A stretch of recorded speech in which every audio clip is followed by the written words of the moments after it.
guys? Frankie Trades here, bringing you another new weekly stock watch list. Before we get started though, don't forget to leave a like, comment, and subscribe to the YouTube channel. We'd really appreciate it. And without much more being said, let's go ahead and dive into the watch list. So, as far as earnings this week, obviously the biggest one being Nvda. Now, I know everyone's going to be keeping their eyes on Nvda for this week, but for me personally, and I think for the chat overall, we're not going to be looking at Nvda till post earnings on Wednesday, meaning we won't be actively trading this until Thursday morning after market opens.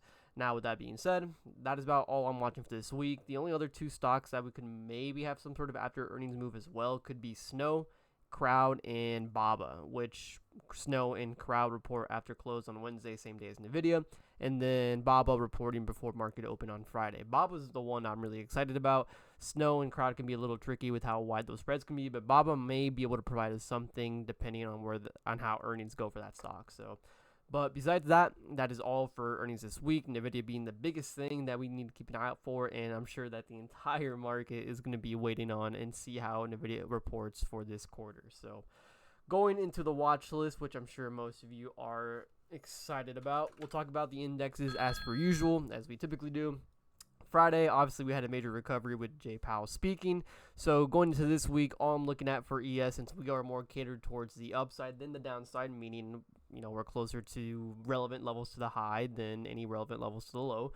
I'm going to be keeping an eye out for the level at 6,500 on ES, and then after that, going anything above all-time highs at 6,508/6,510. So pretty straightforward setup. Like I said, there's no relevant levels to the downside that I'm interested on, especially after the pump we had on Friday. So I'm just looking for a continuation here.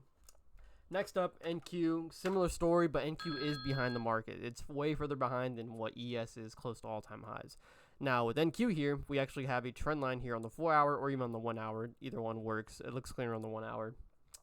But you can see that we have respected this trend line multiple times now. 1, 2, 3, 4 times now off this trend line we have rejected off of. And so, and with that being said, on the previous watchlist video, either on the last one or the 2 weeks before, we had talked about the 600 level and the 800 level being important. Now, if you go on the 1 hour or the 4 hour, you can see on here, I'll show you on the 4 hour because it's a little more clear. If we go to the 4 hour here, you can see that 800 was a previous resistance or support that we had, now turned into a resistance. As you can see, we broke it for the first time. We didn't close. The first time we actually closed below it, we tried retesting it the next couple of days, and we couldn't have any, we just couldn't close back above the 800 area, and we decided to drop down. Test the 600 area, broke straight through, and now going into what happened on Friday, we pumped.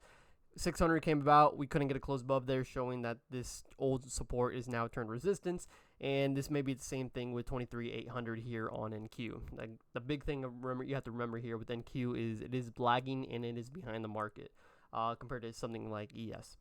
So that's the only thing really got to keep an eye out for is the 600 area, 800, and then after that would be all-time highs at 24,000.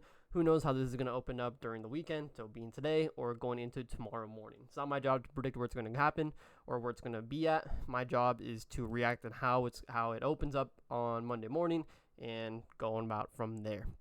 But yeah, NQ pretty straightforward, looking at the 600 area, 800 area, and then this 1 hour trend line that I showed you guys on the 1 hour time frame.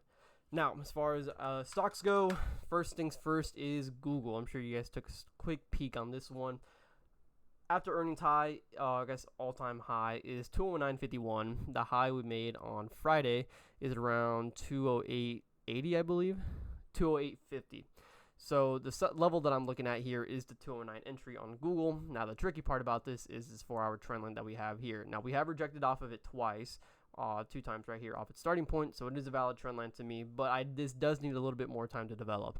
The only thing I don't like about this, it's Google. Google's a pretty tricky stock to trade at times, so my thing with Google is if we ever do end up coming up to this 209 area, I need Google to be ahead, and I need it to be strong, ahead of the market. So meaning that the market's flat or making lows, and Google's holding its previous level or some sort of local high or whatever.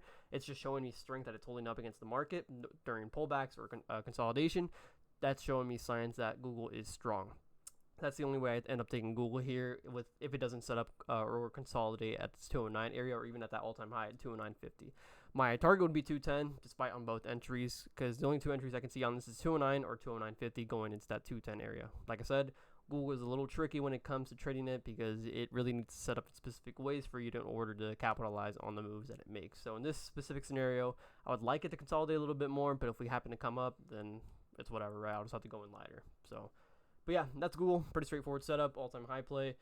Next up is Microsoft. Now, Microsoft here is actually cooking up something pretty nice here. The only tricky part is this 4-hour trend line. Now, this is part of the setup, but the thing that makes it tricky is we're kind of trading into an area where we have traded at before on Microsoft, which kind of makes it a little tricky with this congestion it's had. Now, my setup on this, or my trade idea, is we have this 4-hour trend line where we're rejected off around 4 or 5 times. You guys can do the counting off the wicks, but it's around 4 or 5 times.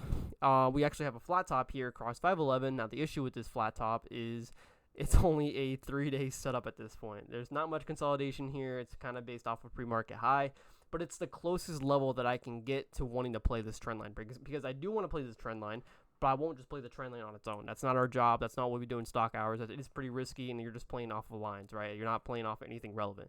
Now, to make this setup or the trade idea relevant is to play something alongside it. So in this instance, I'm playing an important level, which would be 511, which is a flat top that it held from pre-market, and we rejected off of Friday. So that's the relevance of this setup playing with this trend line. So again, on Microsoft here, I'm looking at 511 breakout with this 4-hour trend line break.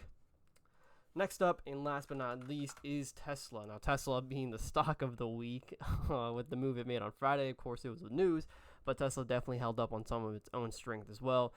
The problem with Tesla, it is in a major consolidation right now, so it makes it really tricky to trade. Now, the nice part about Tesla, for a lot of those who are in the chat, we do end up taking a lot of intraday trades on Tesla, even if it's not at important levels yet, because of how smooth and operational Tesla can be with the liquidity behind the option contracts and the stock itself. It has a lot of follow through. It's a lot of good things about Tesla. Now, the tricky part for me for you guys, for the ones who aren't in the chat, is to tell you guys where exactly to get in at for this. For me, obviously the big area that everyone will be keeping an eye out for on Tesla will be at this 349 area over here, and then 350. Now, until then, I'm sure we can look at a few scalps in the chat, which probably be maybe 342, 341 here, maybe even 345. I don't know, right? I can't tell you guys what areas are good to scalp, because maybe some days Tesla just isn't scalpable and the follow through just isn't there. But you guys have to be part of the chat to be able to be there with us and be able to read it at the same time that we are reading it at, right? So I can't really give you guys an exact scenario or even exact setups on where to scalp this at, but just know the real ideal setup will be at 349 or even 350 on Tesla.